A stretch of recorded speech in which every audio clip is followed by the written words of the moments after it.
A paz do Senhor, irmãos. Aqui quem fala é o irmão João Antônio da Igreja Sede. Primeiramente, eu quero agradecer a Deus pelo privilégio de novamente falar aos irmãos aqui na leitura diária e agradecer a liderança pelo convite e pela confiança. Durante os próximos dias, a gente vai dar continuidade à leitura do livro de Jó, a partir do capítulo 4 até o capítulo 7. Eu quero pedir a Deus para que abra os nossos corações, abra o nosso entendimento, que a sua palavra penetre no mais profundo da nossa alma, que ela encontre morada e que cumpra em nós os seus efeitos. Amém? Bom, irmãos, antes da gente entrar no capítulo 4 de Jó, vamos relembrar um pouquinho do que aconteceu no capítulo anterior?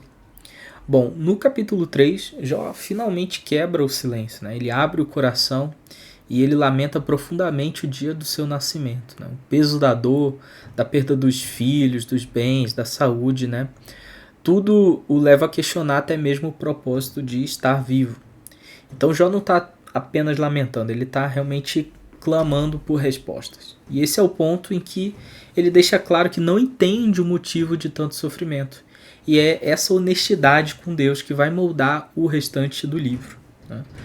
Agora, no capítulo 4, a gente começa a ver as respostas dos amigos de Jó, né? Começando por Elifaz. Capítulo 4 de Jó, o primeiro dos amigos, né? Elifaz decide falar. E ele é o que acaba sendo, o que ele diz acaba sendo, na verdade, uma mistura de boas intenções com uma teologia errada e uma falta de empatia, né? Vamos separar aqui algumas partes do discurso que ele faz para poder entender onde é que ele acerta e principalmente onde ele erra, porque isso vai nos ajudar a entender melhor o seu discurso, né? Bom, vamos ler então capítulo 4 de Jó, verso 1 ao verso 6, que diz o seguinte: Então respondeu Elifaz de Temã: Se alguém se aventurar a dizer-lhe uma palavra, você ficará impaciente? Mas quem pode refrear as palavras? Pense bem, você ensinou a tantos, fortaleceu mãos fracas, suas palavras davam firmeza aos que tropeçavam. Você fortaleceu os joelhos vacilantes. Mas agora que se vê em dificuldade, você se desanima. Quando você é atingido, fica prostrado. Sua vida piedosa não lhe inspira confiança e o seu procedimento irrepreensível não lhe dá esperança? Bom, começa com uma introdução que à primeira vista parece amigável, né? Ele diz, olha, se alguém aventurar a dizer uma palavra, você ficará impaciente, né? Ele parece estar começando pisando em ovos ali, como quem não quer ofender. E ele continua elogiando Jó, né? Versículo 4 diz, olha, sua palavra dava apoio, você fortalecia joelhos vacilantes. Ou seja, ele reconhece que Jó era um homem justo, né? Ele reconhece que Jó era conhecido por ajudar e encorajar os outros. Só que logo depois ele muda esse tom e começa a questionar a reação de Jó ao seu próprio sofrimento, né? Lá no versículo 5 ele diz, olha, agora que é você que está em dificuldade, você desanima, né? Ele basicamente está dizendo que você, assim, Jó, você sempre foi forte para os outros, mas agora que a dor chegou para você, você não consegue lidar com isso. Ele tá errado, né, por supor que a reação de Jó é uma fraqueza, né? E ele não compreende que cada pessoa vai responder ao sofrimento de uma maneira diferente, que não há um modelo, né, de como um homem justo deve reagir à dor. Principalmente porque para Jó está acontecendo uma grande injustiça, né? E a gente sabe disso, mas não tem ideia. Por quê? Porque ele faz um julgamento apressado, né? John Hartley, no seu comentário sobre Jó, vai dizer que a falta de empatia de Elifaz revela uma compreensão superficial da complexidade do sofrimento humano. Capítulo 4, verso 7, vamos avançar na leitura. Diz assim: Reflita agora, qual foi o inocente que chegou a perecer? Onde foi que os íntegros sofreram destruição? Pelo que eu tenho observado, quem cultiva o mal e semeia a maldade, isso também colherá. Pelo sopro de Deus são destruídos, pelo vento da sua ira eles perecem. Os leões podem rugir e rosnar, mas até os dentes dos leões fortes se quebram. O leão morre por falta de presa e os filhotes da leoa se dispersam. A partir do versículo 7, ele entra numa argumentação teológica mais clara, né? ele vai perguntar lá no versículo 7, né? Qual que é o inocente que chegou a perecer?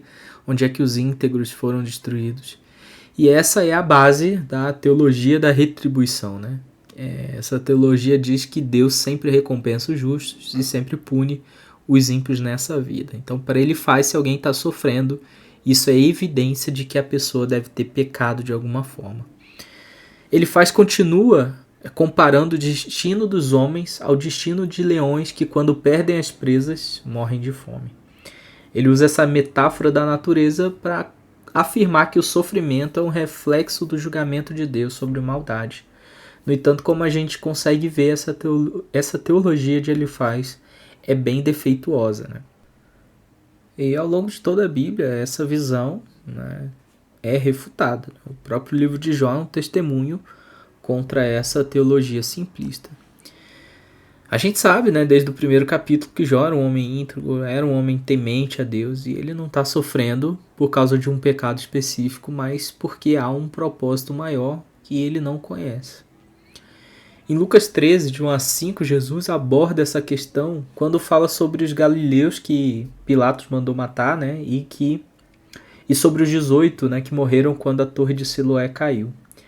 Jesus deixa claro que a gente não deve pensar que aqueles que sofrem tragédias ou passam por sofrimentos piores que os outros eram mais pecadores uns que os outros, né? Portanto, a visão que Deus ele sempre recompensa ou pune aquele de acordo com o comportamento imediato ali, né? É uma visão extremamente limitada que não leva em consideração os próprios planos de Deus e a sua soberania atuando, né?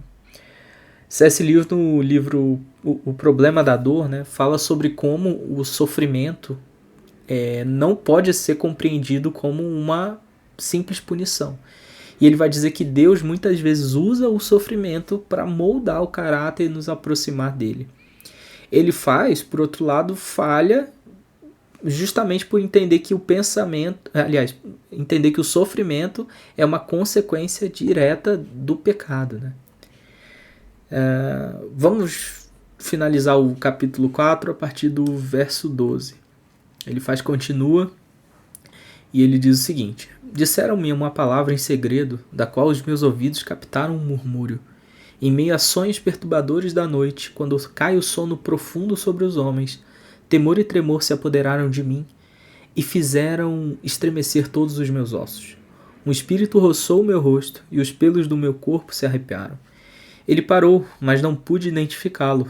Um vulto se pôs diante dos meus olhos, e ouvi uma voz suave que dizia: poderá algum mortal ser mais justo que Deus? Poderá algum homem ser mais puro que o seu Criador? Se Deus não confia em seus servos, se vê erro em seus anjos e os acusa, quanto mais nos que moram em casas de barro, cujos alicerces estão no pó, são mais facilmente esmagados que uma traça. Entre o alvorecer e o crepúsculo são despedaçados, perecem para sempre, sem sequer serem notados.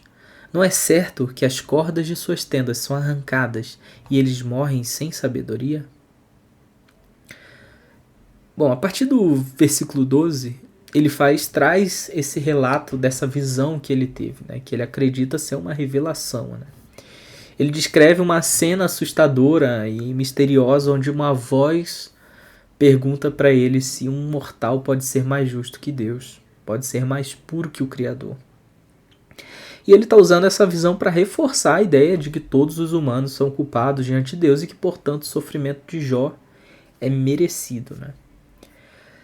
Embora a pergunta e a pergunta feita, né, para ele seja verdadeira na sua essência, e que não precisava de resposta porque realmente ninguém pode ser mais justo que Deus.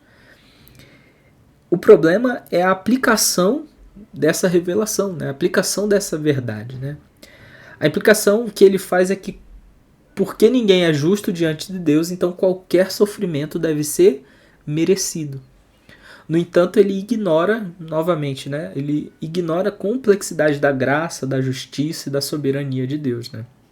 Deus, ele muitas das vezes permite o sofrimento não apenas como punição, mas também como um meio de crescimento, de formação de caráter e um mistério que às vezes está além da nossa compreensão. No caso de Jó, Deus está querendo quebrar duas teses de Satanás. Uma que Deus suborna Jó, né, para que ele o adore, e a segunda que Jó é um interesseiro, que ele só adora a Deus porque Deus dá as coisas para Jó. Vale ressaltar também que essa visão de Elifaz é uma experiência pessoal, né? E assim, talvez a gente não consiga aplicar experiências pessoais para uma teologia geral, né? Para fazer uma regra geral para toda a vida, né? Mesmo que Elifaz tenha tido uma visão real, né?